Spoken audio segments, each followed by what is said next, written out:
நீங்கள் என்ன எதிர்பார்ப்போடு கூட இந்த ஆராதனைக்கு வந்திருக்கிறீர்களோ அத்தனை எதிர்பார்ப்புகளையும் நிச்சயமாக தேவன் உங்களுக்கு செய்ய அவர் வல்லமை உள்ளவராக இருக்கிறார். ஹல்லேலூயா. எத்தனை பேர்த்துக்கு வெற்றி பிடிக்கும்? எத்தனை பேர்த்துக்கு தோல்வி பிடிக்கும்? எல்லாத்துக்குமே வெற்றி தான் பிடிக்கும். வெற்றி பிடிக்கும், எல்லாத்துக்குமே வெற்றி தான் பிடிக்கும். தோல்வி யாரையும் என்ன செய்யல, விரும்புறதில்லை. ஆண்டவர் சொல்கிறாரு, நான் உன்னோடு கூட இருந்து உன்னை ஆசீர்வதிப்பேன்னு சொல்கிறாரு. அது மாத்திரமல்ல, தேவன் நம்மோடு கூட இருக்கிற பொழுது நாம் செய்கிற எல்லா காரியமும் அது நிச்சயமாக அது வெற்றியாய் தேவன் முடிய பண்ணுவார். ஒரு வசனத்தை நான் வாசிக்கலாம். நீதிமொழிகள் 21ஆம் அதிகாரம் 31வது வசனத்தை நாம் வாசிக்கலாம். நீதிமொழிகள் 21ஆம் அதிகாரம் 31வது வசனம். குதிரை யுத்த நாளுக்காக ஆயத்தமாக்கப்படும், ஜெயமோ கர்த்தரால் வரும். போர் புரிய போர்க்களத்துக்கு செல்லக்கூடிய அந்த போர் குதிரைகளை மாத கணக்கில், வருட கணக்கில் அந்த குதிரைக்கு என்ன செய்வார்களாம்? பயிற்சி கொடுப்பார்கள். எப்படி பயிற்சி கொடுப்பார்கள்? ஒரு நெருப்பு எரிந்தாலும் அதை கண்டு பயப்படாதபடி, அதை தாண்டி செல்ல, அந்த நெருப்புக்குள்ளாக ஓடி அதனுடைய இலக்கை அடையத்தக்கதாக, மிகப்பெரிய ஒரு ஆறு ஓடினாலும் அந்த தண்ணீரை கண்டு பயப்படாதபடி, அந்த ஆற்றை தாண்டி அந்த ஆற்றில் நீந்தி சென்று இலக்கை அடையத்தக்கதாக, அப்படி எதற்கும் அஞ்சாத குதிரையாக. அடுத்தது, அது நடக்கையிலே அது நடந்து செல்லுகிற அந்த அடிகள் பிளராதபடி, பிசுறாதபடி, தப்பாதபடி அதற்கு பயிற்சிகளை கொடுப்பார்கள். அதற்கப்புறம் போர்க்களத்துக்கு என்ன செய்வார்கள்? அந்த குதிரையை அழைத்து செல்வார்கள். போர் வீரன் அந்த குதிரை மேலே அமர்ந்து சண்டை போடுவான். இந்த குதிரை என்ன செய்யுமா? தன்னால் முடிந்தவரை எதிராக வருகிற எல்லா எதிரிகளையும் என்ன செய்யுமா? தன்னுடைய கால்களால் அதை எட்டி உதைத்து தள்ளுமா. அப்படியாக அந்த குதிரைக்கு என்ன செய்வார்கள்னா பயிற்சி கொடுப்பார்கள், அந்த போர்க்களத்துக்கு ஆயத்தமாக்குவார்கள். ஆனால் இந்த நீதிமொழிகள் ஆசிரியர் இப்படியாக சொல்லுகிறார், குதிரை யுத்த நாளுக்கு ஆயத்தமாக்கப்படும், குதிரை யுத்த நாளுக்கு பயிற்சி கொடுக்கப்படும், குதிரை யுத்தத்துக்காக பழக்க வைக்கப்படும். ஆனால் ஜெயம், ஆனால் போர்க்களத்தில் வெற்றி, வாழ்க்கையில் வெற்றி, அது யாராலே வரும் அப்படின்னா அது கர்த்தராலே வரும். வெற்றியை தருகிறவர் நம்முடைய ஆண்டவர். ஹல்லேலூயா. இந்த ஜெயத்துக்கு என்னென்னவெல்லாம் மொழிபெயர்ப்பு சொல்லுகிறார்கள்? ஜெயம்னா வெற்றி, ஆங்கிலத்தில் சொல்லுகிறார்கள் சக்சஸ். அடுத்தது என்ன சொல்லுகிறார்கள்? ஒரு உயர்வு. வெற்றி, அதற்கு பின்பதாக ஒரு உயர்வு. அடுத்தது ஒரு பெரிய ஒரு நன்மை. அடுத்தது லாபம். தொழிலில் வெற்றி அப்படின்னா அதனுடைய முடிவு என்ன? வெற்றி அடைஞ்சால் அதனுடைய லாபம். அடுத்தது வாய்க்கும். இப்படியெல்லாம் இந்த ஜெயத்துக்கு அநேக பொருள் இருக்கிறது. இந்த ஜெயத்தை ஒவ்வொருவரும் என்ன செய்கிறார்கள்? விரும்புகிறார்கள். 100 மீட்டர் அந்த ஓட்டப்பந்தயத்தில் எத்தனை பேர் ஓட அந்த லைனிலே ஆயத்தமாக இருக்கிறார்களோ அத்தனை பேரும் நான் எப்படியாவது ஓடி முதலாவது பரிசை நான் என்ன செய்த வேண்டும்? வென்றுவிட வேண்டும். முதலாவது பரிசை வென்றுவிட வேண்டும். அத்தனை பேரும் தன்னாலே முடிந்த பயிற்சிகளை செய்கிறார்கள். ஒவ்வொரு நாளும் இந்த ஃபைனலில் ஓடுகிற அந்த 100 மீட்டரில் மாத்திரம் அவர்கள் ஓடுகிறதில்ல. அவர்கள் அப்படி ஓடுவதற்கு ஒவ்வொரு நாளும் பல 100 மீட்டர்களை என்ன செஞ்சார்கள்? ஓடுகிறார்கள். ஓடி ஓடிட்டு தினந்தோறும் ஓடி பயிற்சி எடுத்து கடைசியாக அந்த இறுதி போட்டியிலே என்ன செய்கிறார்கள்? வெற்றி பெறுகிறார்கள். இப்படி வெற்றி பெறுவதற்கு பயிற்சியும் ஆயத்தமும் தேவை. அது மாத்திரமல்ல, அது போதாது. நாம் வெற்றி பெறுவதற்கு யாருடைய துணை தேவை அப்படின்னா, இந்த வானத்தையும் பூமியும் உண்டாக்கின சர்வ வல்லமையுள்ள தேவன் நம்மோடு கூட இருக்கிற பொழுது நிச்சயமாக நாம் என்ன செய்ய முடியும்? வெற்றி பெற முடியும். விளையாடுகிற வீரர்கள் வெற்றி பெற முடியும். படிக்கிற குழந்தைகள் ஒவ்வொரு நாளும் ஆயத்தமாக்கப்பட்டு அன்றன்றைக்கு நடத்துகிற பாடங்களை படிக்கிற பொழுது அந்த ஆனுவல் எக்ஸாமில் என்ன செய்கிறார்கள்? அதிக மதிப்பெண் எடுத்து தேர்ச்சி அடைகிறார்கள். கர்த்தருக்கு பயப்படுதல் ஞானத்தின் ஆரம்பம் என்று வசனம் சொல்லுகிறது. அப்போ நாம் ஜெயிப்பதற்கு, ஜெயம் எடுக்க தேவை ஆண்டவருடைய துணை. கர்த்தர் நம்மோடு கூட இருக்கிற பொழுது நிச்சயமாக நாம் ஜெயம் எடுக்க முடியும். ஒரு மனிதன், வேதாகமத்திலே ஒரு மனிதன் இருக்கிறார். அவருடைய சகோதரன் 5 ராஜாக்களும் என்ன செய்கிறார்கள், அந்த நாட்டுக்கு விரோதமாக போரிட்டு அந்த சகோதரனையும் பொருட்களையும் என்ன செய்கிறார்கள், கொள்ளையடித்து கொண்டு போகிறார்கள். ஒரு சாதாரண ஒரு சராசரியான ஒரு மனிதன், அந்த மனிதன் எப்படி ஜெயம் எடுக்கிறார் என்று நாம் பார்க்கலாம். ஆதியாகமம் 14ஆம் அதிகாரத்துக்கு நேராக உங்களுடைய வேதத்தை திருப்பிக் கொள்ளுங்கள். வேதாகமத்தை கொண்டு வந்திருப்பவர்கள் நீங்கள் உங்களுடைய ஆதியாகமம் 14ஆம் அதிகாரத்துக்கு நேராக உங்களுடைய வேதத்தை திருப்பிக் கொள்ளுங்கள். அந்த மனிதன் யார்? நம்முடைய தகப்பன் ஆபிரகாம் தான் அந்த மனிதர். அவர் என்ன செய்தார்? ஆதியாகமம் 14ஆம் அதிகாரத்தில் பாருங்க. ஆதியாகமம் 14ஆம் அதிகாரம் 8, 9, 10 இந்த வசனங்கள் நான் வாசிக்கிறோம். பாருங்க என்ன சம்பவம் இங்கே நடக்கிறது என்று பாருங்கள். அப்பொழுது சோதோமின் ராஜாவும் குமாராவின் ராஜாவும் ஆத்மாவின் ராஜாவும் சேபோயமின் ராஜாவும் சோவார் என்னும் பேலாவின் ராஜாவும் புறப்பட்டு சித்திம் பள்ளத்தாக்கிலே ஏலாமின் ராஜாவாகிய கெதர்லோகமேடும் ஜாதியின் ராஜாவாகிய திதியாலோடும் ஸ்னேயரின் ராஜாவாகிய அம்ராப்போலோடும் ஏலாசாரின் ராஜாவாகிய அரியோக்கோடும் யுத்தம் பண்ணி புறப்பட்டு அந்த 5 ராஜாக்களோடும் இந்த 4 ராஜாக்கள் யுத்தம் பண்ணினார்கள். ஒரு சண்டை நடக்குது. என்ன அப்படின்னா, ஒரு 5 ராஜாக்கள் எல்லாம் ஒன்று சேர்ந்து ஒரு 4 ராஜாக்கள் சுதந்திரித்து வைத்திருக்கிற அந்த பட்டணத்துக்கு நேராக போர் எடுக்கிறார்கள். அப்படி போர் செய்கிற பொழுது ஆபிரகாமுடைய சகோதரனாகிய லோத்து சோதோம் குமாரா என்கிற பட்டணத்தில் அவன் குடியிருக்கிறான். இந்த ராஜாக்கள் எல்லாம் சண்டையிட்டு இந்த சோதோமுடைய குமாராவுடைய அந்த ராஜாவை வீழ்த்தி என்ன செய்து விட்டார்களா, லோத்துவையும் அவனுடைய மனைவி, பிள்ளைகளை, உடைமைகளை, மிருக ஜீவன்களை, பொருட்களை எல்லாவற்றையும் இந்த ராஜாக்கள் என்ன செய்கிறார்களாம், கொள்ளையிட்டு கொண்டு போகிறார்கள். ராஜா கொள்ளையெடுத்து கொண்டு போயிட்டா திரும்பவும் அனுப்புவாங்களா? அவங்க நாட்டுக்கு அனுப்ப மாட்டாங்க. என்ன செய்வாங்கன்னா, அடிமைகளை வச்சுக்குவாங்க. காலத்துக்கும் அந்த மனிதனுடைய உயிர் இருக்கிற வரைக்கும் அந்த நாட்டில் என்ன செஞ்சுக்குவாங்க, அடிமையாக வச்சுக்குவாங்க. அந்த நாட்டில் இருக்கிற எல்லா பொருட்களையும் இவர்கள் தன்வசம் ஆக்கி கொள்ளுவார்கள். அப்படித்தான் ஆபிரகாமுடைய சகோதரனாகிய லோத்துவையும் அவன் குடும்பத்தையும் இந்த ராஜாக்கள் என்ன செய்தார்களாம், கொள்ளையடித்து தங்களுடைய நாட்டுக்கு அடிமைகளாக கொண்டு போய் கொண்டிருக்கிறார்கள்.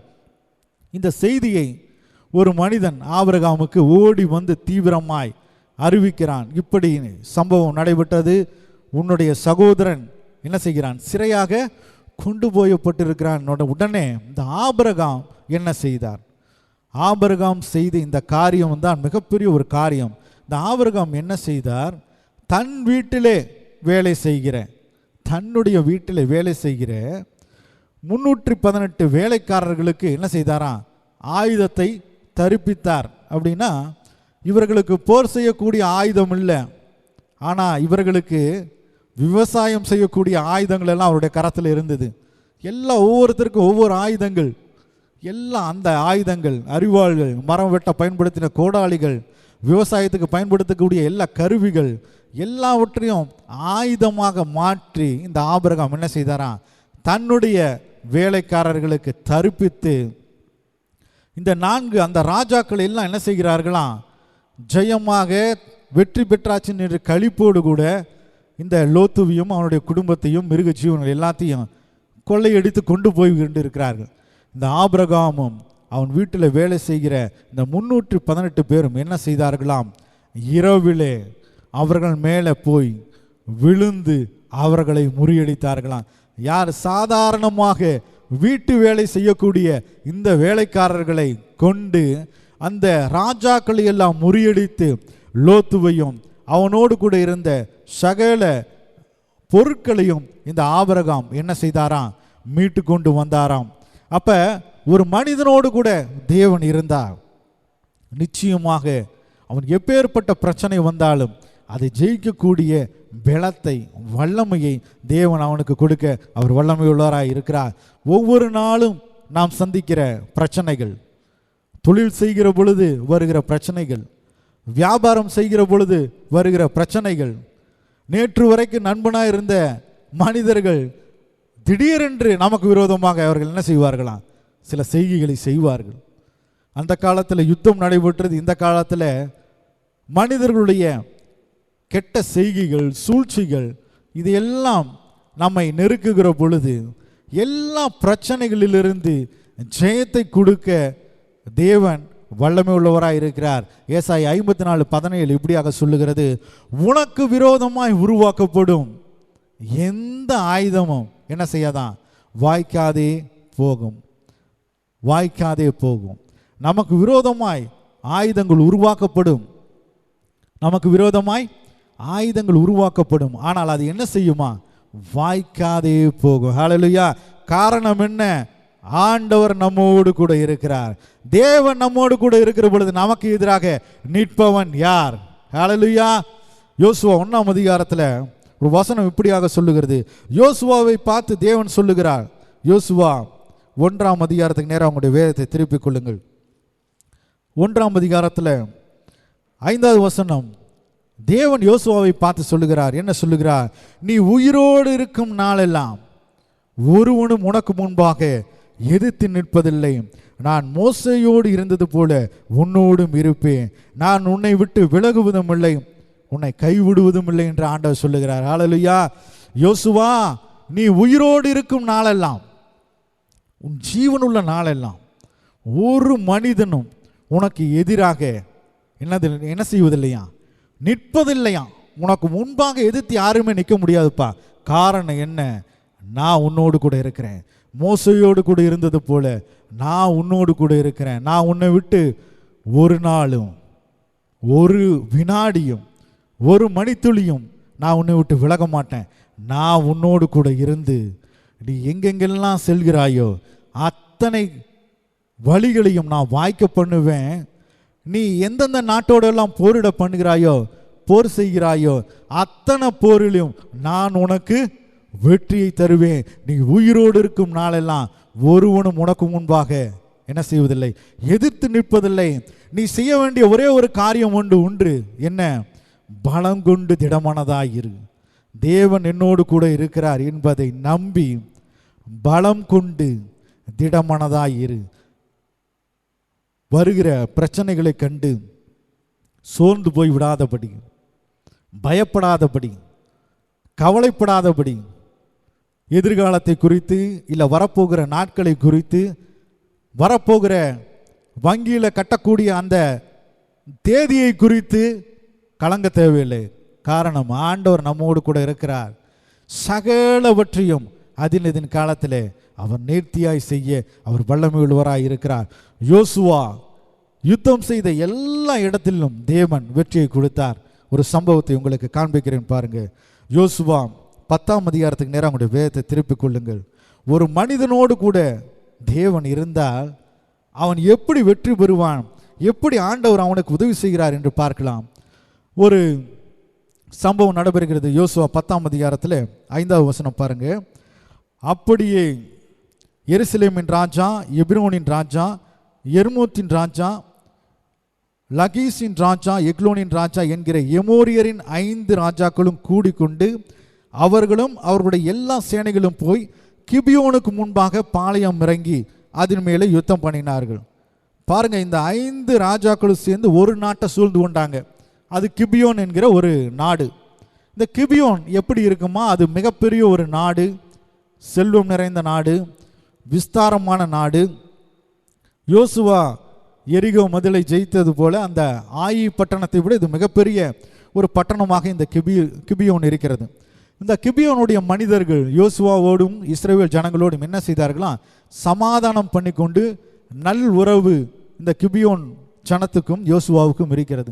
இந்த 5 ராஜாக்களும் இந்த கிபியோனுக்கு நேராக போர் எடுத்து வருகிற பொழுது இந்த கிபியோன் நாட்டு ராஜாவும் ஜனங்களும் யோசுவாவின் இடத்துல வந்து என்ன செய்கிறார்கள், உதவி கூறுகிறார்கள், எங்களை காப்பாற்றுங்கள். உடனே இந்த யோசுவாவும் இஸ்ரவேல் ஜனங்களும் இந்த கிபியோனுக்கு சுற்றிலும் நின்று அந்த கிபியோனுக்கு எதிராக வருகிற ராஜாக்களோடு கூட போரிடுகிற பொழுது என்ன நடக்கிறது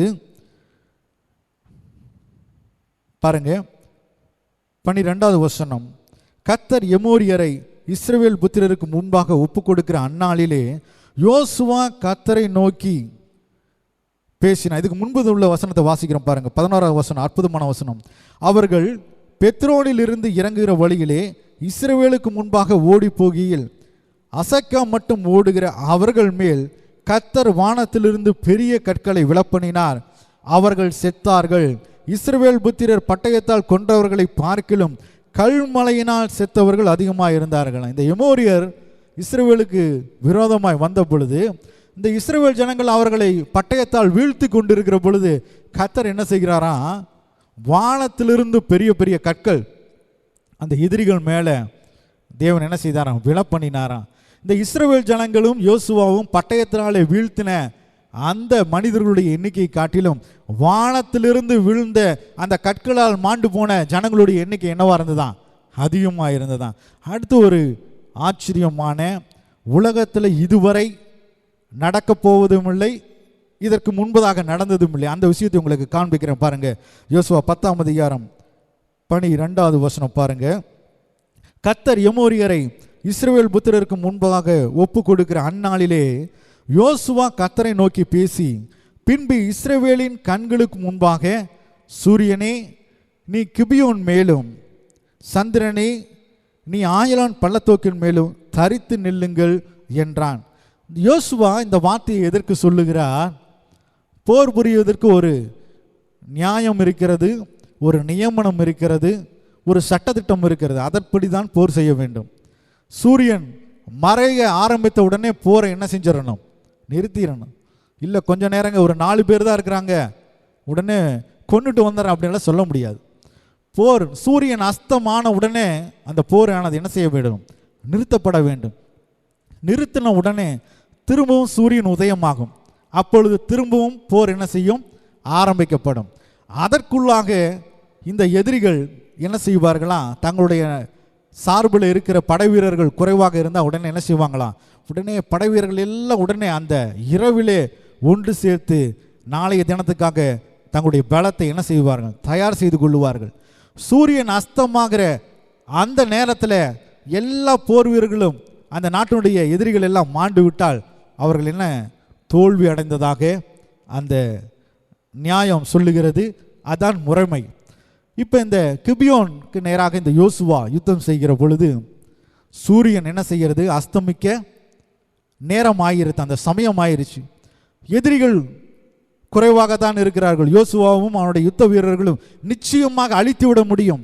இந்த யோசுவாவுக்கும் இஸ்ரவேல் ஜனங்களுக்கும் தேவை சூரியன் அஸ்தமிக்காமல் இருக்க வேண்டும், சூரியன் மறையாமல் இருக்க வேண்டும். அப்போதான் இந்த யோசுவாவும் இஸ்ரவேல் ஜனங்களும் ஜெயிக்க முடியும். உடனே இந்த யோசுவா ஒரு அந்த செய்த செயல் பாருங்க, ஆண்டவர் என்னோடு கூட இருக்கிறார் என்று அந்த அசைக்க முடியாத அந்த பலங்கொண்டு திடமனதாக இரு என்று யோசுவா 1ஆம் அதிகாரத்தில் தேவன் சொன்னாரே, அதே போல யோசுவாவுடைய இருதயம் பலங்கொண்டு திடமனதாக இருந்ததுனால கர்த்தரை நோக்கி பேசி சூரியனை பார்த்து யோசுவா பேசுறார். சூரியனே நீ கிபியோன் மேலும், சந்திரனே நீ ஆயலான் பள்ளத்தாக்கு மேலும் தரித்து நில். அப்படின்னா சூரியன் அப்படியே நில். அப்போ 12 மணி அந்த உச்சி வெயில் என்னாகும், நேரம் செல்ல செல்ல செல்ல செல்ல செல்ல அந்த சூரியன் கடக்க கடக்க அந்த வெயிலானது கடந்து போய் வெளிச்சம் கொஞ்சம் கொஞ்சமாக மறைய ஆரம்பித்து விடும். ஆனால் இந்த யோசுவா சூரியனை பார்த்து சொல்கிறார், நீ கிபியோன் மேலும், சந்திரனே நீ ஆயலான் பள்ளத்தாக்கு மேலும் தரித்து நில். உடனே சூரியனும் சந்திரனும் அப்படியே நின்றுதான். அப்போ கிட்டத்தட்ட 12 மணி நேரம் இந்த யோசுவாவும் இஸ்ரவேல் ஜனங்களை எதிரிகளை வீழ்த்து முடிக்கும் வரைக்கும் அப்படியே நின்னதான். அந்த போரிலே யோசுவாவும் இஸ்ரவேல் ஜனங்களும் வெற்றி அடைந்தார்கள். இதை குறித்து வேதம் என்ன சொல்லுகிறது பாருங்க.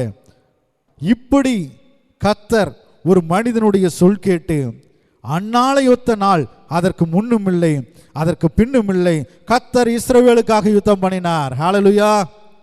ஆண்டவர் நம்மோடு கூட இருக்கிற பொழுது நமக்கு எதிராக வருகிற எதிரிகள் நம்முடைய எதிரிகள் அல்ல. அவர்கள் யார்? கர்த்தருடைய எதிரிகள். நம்முடைய சத்துருக்கள் அவர்கள் நம்முடைய சத்துருக்கள் அல்ல, நாம் ஆராதிக்கிற தேவனுடைய சத்துருக்கள். ஆண்டவர் சொல்லுகிறார், உன்னை தொடுகிறவன் என் கண்மணியை தொடுகிறான் ஆண்டவர் சொல்றார். ஹல்லேலூயா. நம்ம கண்மணியை யாரும் தொட விட மாட்டான். நம்ம ஆண்டவர் சொல்றாரு, உன்னை தொடுகிறவன் என் கண்மணியை தொடுகிறான். அப்போ எந்த அளவுக்கு ஆண்டவர் நம்மை பாதுகாக்கிறார், நம்மை தப்புவிக்கிறார், நமக்கு ஜெயத்தை தர அவர் வல்லமை உள்ளவராக இருக்கிறார். இன்னொரு மனிதனை குறித்து நாம் பார்க்கலாம். பாருங்கள், 2 நாளாகமத்தில் யோசபாத் என்கிற ஒரு அரசன் இருக்கிறாங்க. அந்த அரசனுக்கு விரோதமாக 3 தேசத்தார் இதே போல் யுத்தம் பண்ண வருகிறார்கள். மோவாபியர், அம்மோன் புத்திரர், சேயீர் மலை தேசத்தார் எல்லாம் அந்த ஒரு நாட்டை சுற்றியும் போர் பண்ண வந்துட்டாங்க. இந்த யோசபாத் கர்த்தரிடத்துல முறையிட்ட பொழுது அப்போ ஒரு மனிதன் மேலே கர்த்தருடைய ஆவியானவர் இறங்கி சொல்லுகிறார், சகல யூதா கோத்திரத்தாரே யோசபாத்தை கேளுங்கள், இந்த யுத்தம் உங்களுடையதல்ல. யாருடையது? கர்த்தருடையது. அதனால் நீங்கள் பயப்படாமலும் கலங்காமலும் நீங்கள் செய்ய வேண்டியதை செய்யுங்க. யுத்தத்துக்கு போக வேண்டியது யாருடைய கடமை? உங்கள் கடமை. ஆனால் ஜெயத்தை கொடுக்கிறது, வெற்றியை கொடுக்குவது யாருடைய கடமை? யாருடைய செயல்? யாருடைய அற்புதம்? அது தேவனுடைய அற்புதம். ஜெயமோ கர்த்தரால் வரும். நடந்தது என்ன? யுத்த காலத்துக்கு இந்த யோசபாத்தும் அவனுடைய இராணுவங்களும் போய் பார்க்குறாங்க. எதிரிகள் ஏராளமான ஜனக்கூட்டம் அங்கே இருக்குது. உடனே போகிறாங்க. ஆண்டவர் செங்கடலை பிளந்தார், யோர்தானை பின்னிட்டு ஓட பண்ணினார் என்று அவருடைய மகத்துவங்கள் அப்படியே பாடிட்டே போர்க்காலத்துக்கு போகிறாங்க. போய் பார்த்தா ஒரு மனிதனும் உயிரோடு இல்லை. ஒரு மனிதனும் உயிரோடு இல்லை. எப்படி இது நடந்தது? இவர்கள் ஆண்டவரை துதித்து ஆரம்பிக்க அவர்களுக்குள்ளாக ஒருவர் பட்டயத்தை உயர்த்தி அவர்களுக்குள்ளாகவே சண்டை போட்டுக்கொண்டு மரித்து போனார்கள். இவர்கள் போய் அவர்களுடைய உடைமைகளையும் அவர்களுடைய ஆயுதங்களையும் அவருடைய மிருக ஜீவன்களையும் என்ன செய்தார்களாம்? தன்னுடைய நாட்டுக்கு என்ன செய்தார்களாம்? கொண்டு வந்தார்களாம். ஹல்லேலூயா. ஆபிரகாமை கொண்டு தேவன் யுத்தம் பண்ணினார், ஜெயம் கொடுத்தார். யோசுவாவை கொண்டு யுத்தம் பண்ணினார், யோசுவாவுக்கு ஜெயத்தை கொடுத்தார். இந்த யோசபாத்துக்கும் அவனுடைய ஜனங்களுக்கும் விடுதலையும் வெற்றியும் தேவன் கொடுத்தார். இன்னொரு மனிதனை குறித்து நம்ம பார்க்க போறோம். அந்த மனிதன் பயந்து நடுங்கி எதிரிகளை பார்த்தாவே என்ன செய்வாராம்? குகைகளுக்குள்ளும் கெபிகளுக்குள்ளும் மரக்கிளைகளுக்குள்ளும் தன்னை ஒழித்து கொண்ட ஒரு மனிதனை பார்த்து ஆண்டவர் சொல்றார். அந்த மனிதனுடைய பேர் என்ன? கிதியோன். பயப்படுகிற மனிதனை பார்த்து ஆண்டவர் சொல்றார், பராக்கிரமசாலியே கர்த்தர் உன்னோடு. ஹல்லேலூயா. நியாயாதிபதிகள் 6ஆம் அதிகாரத்தில் இந்த சம்பவம் இருக்கிறது. பயப்படுகிற மனிதர்களை பார்த்து தேவன் சொல்லுகிறார். பயப்பட்டு கொண்டு இருக்கிற எதிரிகளை பார்த்து பயப்பட்டு கொண்டு இருக்கிற கிதியோனை பார்த்து ஆண்டவர் சொல்றார், பராக்கிரமசாலியே கர்த்தர் உன்னோடு கூட இருக்கிறார். ஆண்டவர் இப்ப உங்களையும் என்னையும் பார்த்து சொல்லுகிறார், ஜெயம் எடுக்கிறவர்களே, வெற்றியாளர்களே, ஜெயிக்க பிறந்தவர்களே, நான் உங்களோடு கூட இருக்கிறேன் என்று ஆண்டவர் சொல்லுகிறார். ஆண்டவர் நம்மோடு கூட இருக்கிற பொழுது நிச்சயமாக ஜெயம் நமக்குள்ளாக வரும். நாம் செய்ய வேண்டியது ஒன்றே ஒன்று, ஆண்டவர் என்னோடு கூட இருக்கிறார், ஆண்டவர் எனக்கு ஜெயத்தை தருவார். குதிரை யுத்த நாளுக்காக ஆயத்தமாக்கப்படுகிறது போல நாம் செய்ய வேண்டிய முயற்சிகளை, நாம் செய்ய வேண்டிய செயல்களை செய்கிற பொழுது தேவன் நிச்சயமாக ஜெயத்தை அவர் கட்டளையிட அவர் வல்லமை உள்ளவராக இருக்கிறார். ஆண்டவர் எல்லாத்தையும் பார்த்துக்குவார். ஆண்டவர் எல்லாத்தையும் பார்த்துக்குவார் அப்படின்னு இந்த யோசபாத்தும் ஜனங்களும் நாட்டுக்குள்ளேயே இருந்திருந்தா எதிரிகளுடைய உடைமைகள் அவர்களுக்கு கிடைச்சிருக்காது, எதிரிகளுடைய ஆயுதங்கள் அவர்களுக்கு கிடைச்சிருக்காது. அப்போ ஆண்டவர் நமக்கு படைக்கிற பொழுதே நமக்கு ஞானத்தை வைத்திருக்கிறார், எண்ணங்களை வைத்திருக்கிறார், முடிவெடுக்கக்கூடிய எல்லா செயல்களையும் திட்டத்தையும் நமக்குள்ளாக வைத்து உருவாக்கி இருக்கிறார். ஆதாமை படைக்கிற பொழுதே அந்த ஏதேன் தோட்டத்தில் 2 விருட்சம் இருந்தது. ஒன்று ஜீவ விருட்சம், இன்னொன்று நன்மை தீமை அறியக்கூடிய விருட்சம். இந்த உலகத்தில் ஆசீர்வாதம் இருக்கிறது, சாபம் இருக்கிறது, நன்மை இருக்கிறது, தீமை இருக்கிறது, நல்லவர்கள் இருக்கிறார்கள், பொல்லாதவர்கள் இருக்கிறார்கள், உண்மை இருக்கிறது, பொய் இருக்கிறது, அநியாயம் இருக்கிறது, நியாயம் இருக்கிறது. ஆனால் இதை தேர்வு செய்யக்கூடிய அந்த முடிவை, தேர்ந்தெடுக்கக்கூடிய உரிமையை, தேர்ந்தெடுக்கக்கூடிய அந்த காரியத்தை தேவன் யார் இடத்துல கொடுக்கிறாராம்? நம்மிடத்துல கொடுக்கிறாராம். இதோ வாசற்படியில் நின்று கதவை தட்டுகிறேன், ஒருவன் என் சத்தத்தை கேட்டு கதவை திறந்து என்னோடு கூட, கதவை திறக்கிற பொழுது நான் அவனோடு கூட சென்று உட்பிரவேசித்து அவனோடு கூட போஜனம் பண்ணுவேன் ஆண்டவர் சொல்லுகிறார். ஆண்டவராகிய இயேசு கிறிஸ்துவை நாவினாலே அறிக்கை செய்து இருதயத்தில் விசுவாசித்தா போதும், அவர் நமக்குள்ளாக வந்துடுவார். அவர் நம்முடைய கடவுளாக மாறிவிடுவார். நாம் அன்றாடும் படுகிற எல்லா பிரச்சனைகளிலிருந்து அவர் நமக்கு ஜெயத்தை அவர் கட்டளையிடுவார். எல்லா துன்பத்திலிருந்து அவர் நம்மை விடுதலையாக்குவார். பாவத்திலிருந்து சாபத்திலிருந்து அவர் நம்மை விடுதலையாக்கி ரட்சிப்பார். உலகம் கொடுக்கும் எடுக்க முடியாத சமாதானத்தை அவர் நமக்கு தருவார். நாம் செய்ய வேண்டியது என்ன? இயேசுவே ஆண்டவர், ஆண்டவரே என்னுடைய உள்ளத்தில் வாரும், நான் உம்மை என்னுடைய தெய்வமாக ஏற்றுக்கொள்ளுகிறேன். அப்படி நாம் அறிக்கை செய்கிற பொழுது, நாம் ஏற்றுக்கொள்ளுகிற பொழுது அவர் நம்முடைய வாழ்விலே வந்து நமக்கு ஜெயத்தை கொடுக்க அவர் வல்லமை உள்ளவராக இருக்கிறார். இந்த கிதியோனை பார்த்து தேவன் சொல்லுகிறார், பராக்கிரமசாலியே, கர்த்தர் உன்னோடு இருக்கிறார். உடனே கிதியோன் சொல்றாரு, நானே பயந்து கிடக்கிறேன், என்ன பார்த்து பராக்கிரமசாலின்னு சொல்றீங்களா ஆண்டவரே? உன்னோடு கூட என்னோடு கூட ஆண்டவரே நீர் இருந்தால் இப்போ வரப்போகிற துன்பமெல்லாம் எதற்கு? இந்த மீதியானியர் எங்களுடைய எல்லா விளைச்சல்களையும் நாசமாக்கி கொண்டு இருக்கிறார்களே, கொள்ளையடித்து கொண்டிருக்கிறார்களே, இவர்களை எப்படி நாங்கள் ஜெயிக்க முடியும்? உடனே நியாயாதி புஸ்தகம் 6ஆம் அதிகாரத்துக்கு வேதத்தை திருப்பிக் கொள்ளுங்க. ஒரு அற்புதமான ஒரு வார்த்தையை தேவன் கிதியோனை பார்த்து சொல்றார் பாருங்க. 6ஆம் அதிகாரத்தில் பயந்து கிடக்கிற அந்த கிதியோனை பார்த்து ஆண்டவர் சொல்றார் பாருங்க. 14வது வசனம், அப்பொழுது கர்த்தர் அவனை நோக்கி பார்த்து, உனக்கு இருக்கிற இந்த பலத்தோடு போ, நீ இஸ்ரவேலை மீதியானியரின் கைக்கு நீங்களாக்கி ரட்சிப்பாய், உன்னை அனுப்புகிறவர் நான் அல்லவா என்றார். பாருங்க, உனக்கு இருக்கிற இந்த பலத்தோடு போ, உனக்கு இருக்கிற இந்த ஞானத்தோடு போ, உனக்கு இருக்கிற இந்த பணத்தோடு கூட இந்த தொழிலை ஆரம்பி, உனக்கு இருக்கிற இந்த அனுபவத்தோடு கூட இந்த வியாபாரத்தை செய், உனக்கு இருக்கிற இந்த பலத்தோடு கூட போ, இஸ்ரவேலுக்கு விரோதமாக வருகிற அந்த மீதியானரை நீ என்ன செய்வாய்? வீழ்த்தி போடுவாய். எப்படி ஜெயிப்பாய் அப்படின்னா, இந்த மீதியானவருடைய எண்ணிக்கை எண்ண முடியாதது, அவருடைய ஒட்டகங்கள் கணக்கற்றது. மீதியானர் ஒரு நாட்டை கடந்து சென்றாங்க அப்படின்னா, அந்த நாடு வயல்வெளியை போல பசுமை நிறைந்ததா இருந்தா, இந்த மீதியானர் கடந்து போடணுன்னே அந்த நாடு எப்படியா மாறிடுமா? தரிசு நிலத்தை போல, ஒன்றுக்கு உதவாத வறண்ட நிலத்தை போல மாறிடுமா? காரணம், அந்த நாட்டில் இருக்கிற எல்லா செல்வத்தையும் இவர்கள் என்ன செய்வார்களாம்? சூறையாடி போயிடுவார்களாம். இப்போ இந்த மீதியானரை தேவன் சொல்றாரு, ஒரு மனுஷனை நீ எப்படி போரிட்டு ஜெயிப்பியோ, சண்டை போட்டு ஜெயிப்பியோ, அதே போல நான் என்ன செய்ய போறேன்? உன்னை கொண்டு இந்த மீதியானரை என்ன செய்ய போறேன்? ஜெயிக்க போறேன். எப்படி ஆண்டவரே?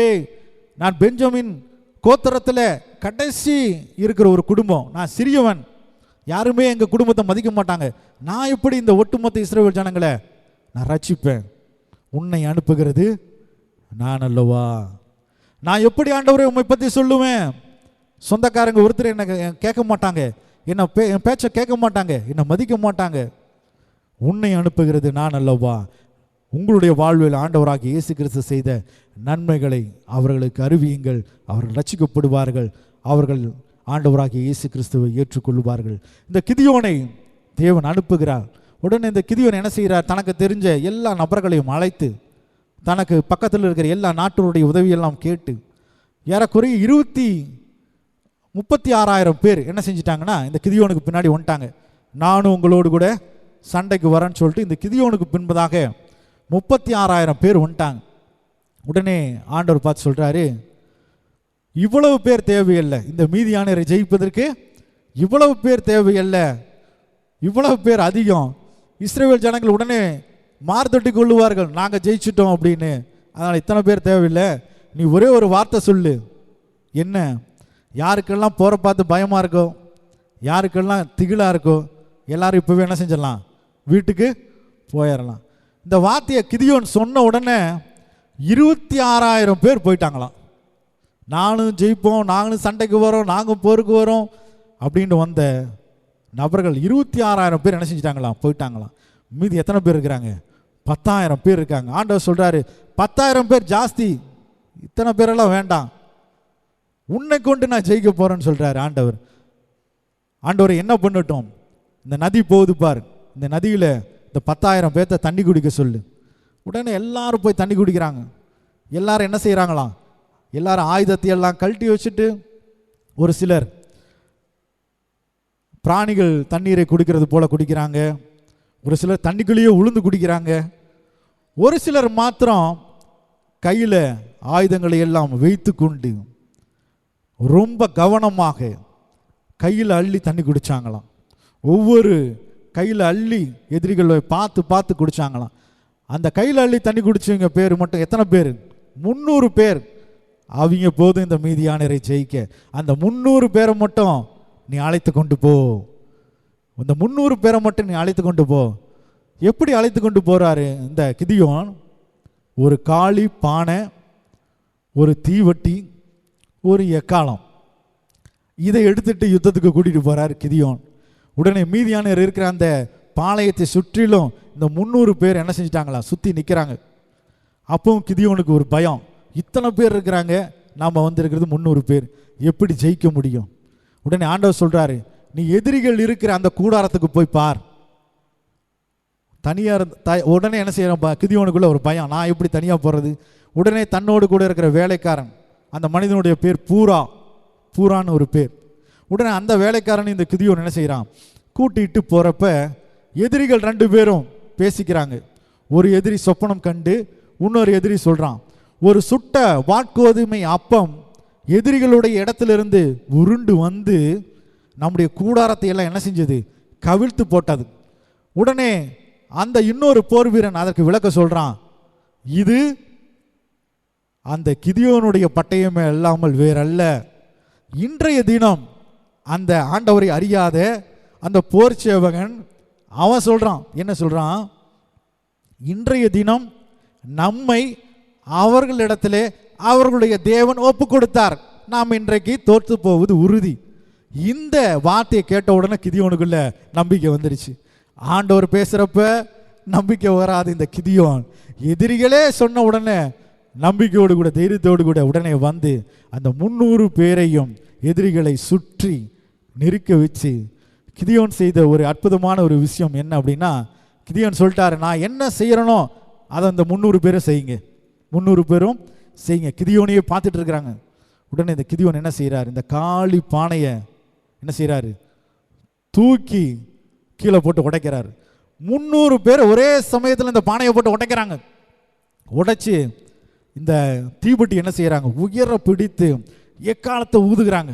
300 பேர் சுற்றி ஊதின உடனே இந்த பானை உடையிற சத்தம், இந்த வெளிச்சம், இந்த எக்கால சத்தம் உடனே எதிரிகளுக்குள்ள என்ன செஞ்சுதான், ஒருவருக்குள்ள அந்த கலகம் உண்டாகி எதிரிகளை தங்களுக்குள்ளாக வெட்டுண்டு சிதறி ஓட ஆரம்பிச்சுட்டாங்களாம். அப்பொழுது மீதி ஓடின அத்தனை நபர்களும் கிதியோனும் அவனோடு கூட இருந்த ஜனங்களும் கொன்று போட்டு அந்த யுத்தத்திலே வெற்றி பெற்றார்கள். ஹல்லேலூயா. இப்போ தேவன் நம்மோடு கூட இருந்தால் எந்த பிரச்சனையை குறித்து நாம் பயப்பட தேவையில்லை. காரணம் நம்மோடு கூட இருக்கிறார். ஒரு வேத பகுதியை வாசித்து அந்த செய்தியை நாம் நிறைவு செய்யலாம். ஏசாயா 41ஆம் அதிகாரத்துக்கு நேராக உங்களுடைய வேதத்தை திருப்பிக் கொள்ளுங்கள். ஏசாயா 41ஆம் அதிகாரம் 10 முதல் வசனங்களை வாசிக்கிறேன். நீ பயப்படாதே, நான் உன்னுடைய இருக்கிறேன். திகையாதே, நான் உன் தேவன். நான் உன்னை பலப்படுத்தி உனக்கு சகாயம் பண்ணுவேன். என் நீதியின் வலதுகரத்தினால் உன்னை தாங்குவேன். இதோ உன்மேல் எரிச்சலாய் இருக்கிற யாவரும் வெக்கி லட்சியம் அடைவார்கள். உன்னோடே போராடினவர்கள் நாசமாகி ஒன்றுமில்லாமல் போவார்கள். உன்னோடே போராடினவர்களை தேடியும் காணாதிருப்பாய். உன்னோட யுத்தம் பண்ணின மனுஷர் ஒன்றுமில்லாமல் இல்பொருள் ஆவார்கள். உன் தேவனாய் இருக்கிற கர்த்தராகிய நான் உன் வலது கையை பிடித்து பயப்படாதே, நான் உனக்கு துணை நிற்கிறேன் என்று சொல்லுகிறார். ஹல்லேலூயா. இதுவரைக்கும் யாரெல்லாம் உங்களுக்கு பிரச்சனை கொடுத்துக்கிட்டே இருந்தாங்களோ, யாருனால பிரச்சனை வந்துக்கிட்டே இருந்ததோ, அவர்களை என்ன செஞ்சிருவாங்க, வழிய வந்து உங்களிடத்திலே சமாதானம் பேசுவார்கள். ஒரு வசனம் இப்படியாக சொல்லுகிறது, ஒரு மனிதனுடைய வழி கர்த்தருக்கு பிரியமாய் இருந்தால் சத்துருக்களும் என்ன செய்வார்களாம், சமாதானம் பண்ணுவார்களாம். ஹல்லேலூயா. கர்த்தர் நம்மோடு கூட இருக்கிறார். ஜெயத்தை கொடுக்கிற கர்த்தர் நம்மோடு கூட இருக்கிறார். ஜெயமோ கர்த்தரால் வரும். நாம் எழுந்து நின்று நாம் ஜெபிக்கலாம்.